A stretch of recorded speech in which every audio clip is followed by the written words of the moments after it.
আল্লাহ পাক হিসেবে বান্দার প্রতি কতগুলা দায়িত্ব আছে।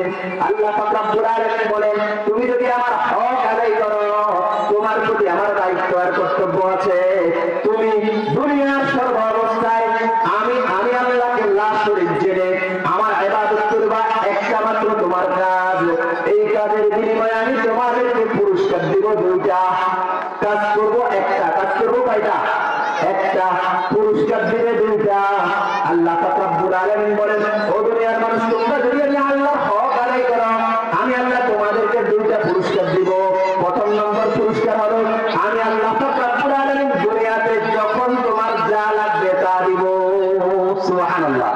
দুনিয়াতে যখন যা লাগবে তা আল্লাহ পাক দিবে। কি বলেন? আল্লাহ পাক ছাড়া আমাদেরকে তা দেওয়ার মালিক আর কেউ আছে? আল্লাহ পাক রব্বুল আলামিন বলেন, দুনিয়াতে তুমি আমার হক আদায় করবা, আমি আল্লাহ পাক রব্বুল আলামিন দুনিয়াতে যখন তোমার যা লাগবে তা দিব। দুনিয়াতে তোমাকে শান্তি দিব, শান্তির জীবন দিব। দুনিয়াতে কি দিবে? শান্তির জীবন দিবে। আল্লাহ পাক রব্বুল আলামিন বলেন, দ্বিতীয় নম্বর পুরস্কার হলো আমি আল্লাহ পাক রব্বুল আলামিন তোমাদেরকে আখিরাতে চিরশান্তি এবং চিরমুক্তির স্থান জান্নাত দিয়ে দিব। সুবহানাল্লাহ। আচ্ছা বলেন তো দেখি, আল্লাহ পাক রব্বুল আলামিন আমাদেরকে পাঠিয়েছে ইবাদত করার জন্য। আমরা যদি আল্লাহ পাকের ইবাদত করি, আল্লাহ পাক দুইটা জিনিস দিবে। একটা জিনিস দিবে দুনিয়াতে যখন যা লাগবে তা দিবে, শান্তির জিন্দেগি দিবে, আখিরাতে জান্নাত দিবে। আল্লাহ পাক রব্বুল আলামিন, এটা বান্দার প্রতি আল্লাহ পাকের হক। আল্লাহ পাকের কি হক? বান্দা আল্লাহ পাকের হক আদায় করবে, ইবাদত করবে। আল্লাহ পাক রব্বুল আলামিন বলেন, ও বান্দা, আমি আল্লাহ পাক রব্বুল আলামিনের প্রতি তোমার যে হক রয়েছে, এই হক যদি তুমি আদায় করো, আমি আল্লাহ পাক রব্বুল আলামিনের নামাজ পড়বা, আমি আল্লাহ পাক রব্বুল আলামিন দুনিয়াতে শান্তি দিব, আখিরাতে শান্তির স্থান জান্নাত দিব। আমার হজ পালন করবা, আমি আল্লাহ পাক রব্বুল আলামিন দুনিয়াতে শান্তি দিব, আখিরাতে জান্নাত দিব। আমার যাকাত আদায় করবা, আমি আল্লাহ পাক রব্বুল আলামিন দুনিয়াতে শান্তি দিব, আখিরাতে জান্নাত দিব। আমার হজ করবা, যাকাত আদায় করবা, আমি আল্লাহ পাক রব্বুল আলামিন দুনিয়াতে শান্তি দিব, আখিরাতে জান্নাত দিব। আমার পর্দা পালন করবা, আমি আল্লাহ পাক রব্বুল আলামিন দুনিয়াতে শান্তির জিন্দেগি দিব, আখিরাতে শান্তির স্থান জান্নাত দিব। আমি আল্লাহ পাক রব্বুল আলামিনকে সন্তুষ্ট করার জন্য আমি আল্লাহ পাক রব্বুল আলামিনের ইবাদত বন্দেগী যদি করো, আমি আল্লাহ পাক রব্বুল আলামিন দুনিয়াতে তোমাকে খুশি করে দিব, যখন যা লাগে তা দিব, শান্তির জিন্দেগি দিব, আখিরাতে তোমাকে খুশি করে দিব, শান্তির স্থান জান্নাত তোমাকে দিয়ে দিব। সুবহানাল্লাহ।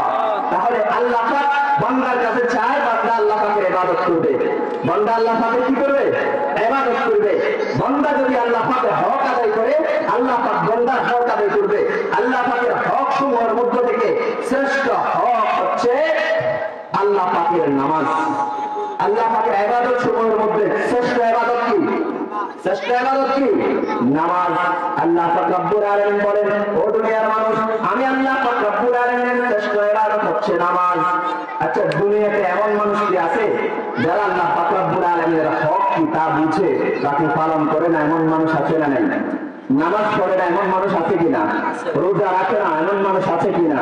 ব্যবসা বাণিজ্য ওজনে কম দিলে গুনাহগার হবে, কবিরা গুনাহ হবে, কিয়ামতের ময়দানে আল্লাহ পাকের দরবারে ধরা খাবে। এই কথা মানুষ জানে কি জানে না? এরপরেও ওজনে কম 2 নম্বর মালকে 1 নম্বর মাল দিয়ে চালাই দেয়। এজন্য মানুষ ব্যবসায়ী আছে না? নাই। ঠিক একই রকম ভাবে আমাদেরকে বুঝতে হবে কোনটা আল্লাহ হক, কোনটা বন্দার হক। বন্দার হক তো কিছুটা পালন না করলেও বোঝার চেষ্টা করি, কিন্তু আল্লাহর হক কি আমরা আল্লাহর বান্দা হিসেবে এটা বোঝার চেষ্টা করি না। আর যে মানুষগুলা দুনিয়াতে আমার ভাইয়ের প্রতি আমার হক কি, আমার বোনের প্রতি আমার হক কি, আমি উস্তাদ হিসাবে আমার হক কি, আমি ছাত্র হিসাবে আমার হক কি, আমি ব্যবসায়ী হিসেবে ক্রেতার প্রতি আমার হক কি, আমি ক্রেতা হিসেবে ব্যবসায়ীর প্রতি আমার হক কি, এগুলা যে মানুষগুলা এগুলা বোঝার পরেও পালন করে না, ওই মানুষটা আল্লাহ পাকের হক আদায় করবে কিভাবে? যে আল্লাহর হক বোঝে না সে বান্দার হক কোনদিন দিবে? কি বলেন, দিবে? আল্লাহ আমাকে হক সমূহের মধ্য থেকে সর্বপ্রথম হক হচ্ছে 5 ওয়াক্ত নামাজ। আমরা তো নামাজই পড়ি না, অথচ আল্লাহর নবী বিশ্বনবী মুহাম্মদুর রাসূলুল্লাহ সাল্লাল্লাহু আলাইহি ওয়াসাল্লাম হাদিসে ইরশাদ করেন, ক্বালান নবী সাল্লাল্লাহু আলাইহি ওয়াসাল্লাম, আউয়ালু মা ইউহাসাবু বিল আবদু ইয়াওমাল কিয়ামাতিস সালাহ। কিয়ামতের ময়দানে সর্বপ্রথম বান্দার নামাজের হিসাব হবে। নামাজ শ্রেষ্ঠ ইবাদত। নামাজ কি ইবাদত? শ্রেষ্ঠ ইবাদত। এই শ্রেষ্ঠ ইবাদত হিসাব আল্লাহ পাক কবর জগতে হাসরের ময়দানে হিসাব বিকাশের সময় সর্বপ্রথম হিসাব নিবে কিসে? নামাজ।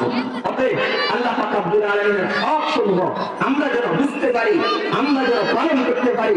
আল্লাহ পাকের হক আদায় করলে আল্লাহ পাকের প্রতি আমরা আমাদের যে দায়িত্ব আর কর্তব্য, দুনিয়াতে আমাদেরকে শান্তি দিবে, আখিরাতে চির শান্তির স্থান জান্নাত দিবে।